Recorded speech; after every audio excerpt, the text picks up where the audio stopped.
চিতাবাঘ নাকি বিশ্বের দ্রুততম গাড়িগুলোর মধ্যে একটা? একজন মানুষ কি লড়াইয়ে ভালুককে হারাতে পারবে? একটা বাঘ কি ওয়ার্ল্ড রেকর্ডধারী হাই জাম্পারকে হারাতে পারবে? আমরা এই সব কটা প্রশ্নের উত্তর দেব আর শুরু করব পৃথিবীর সবথেকে শক্তিশালী মানুষকে দিয়ে। ওর শক্তি আমরা পরীক্ষা করব একটা 227 কেজি ওজনের সিংহের বিরুদ্ধে টাগ অফ ওয়ার দিয়ে। তুমি কি আর কিছু বলতে চাইবে? না, করে দেখাবো। 3, 2, 1, শুরু করো। ঠিক আছে, খেলা শুরু হয়ে গেছে। ও মাই গড, ওর মুখটা দেখো। এই ষাটটার শক্তিটা ও দেখো। মাই গড। সিংহটা এখন লিটারালি বিশ্বের সবথেকে শক্তিশালী মানুষকে ধরে রেখেছে। দাঁড়াও, ও কি করছে?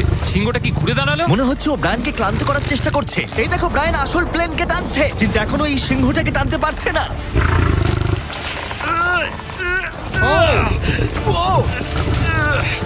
ও ভাই, ও খুব কষ্ট করে এগোচ্ছে। ব্রায়ান এটা করতে পারবে। ও ঠিক আছে, ঠিক আছে। তোমার আর 91 সেন্টিমিটার বাকি আছে। তুমি প্রায় চলে এসেছো। ব্রায়ান, তুমি চলে এসেছো। ও ব্রায়ান, কনগ্রাটস। ব্রায়ান জিতে গেছে। তুমি কি মজা পেয়েছো? ও। ঠিক আছে বাবা, ও। আমি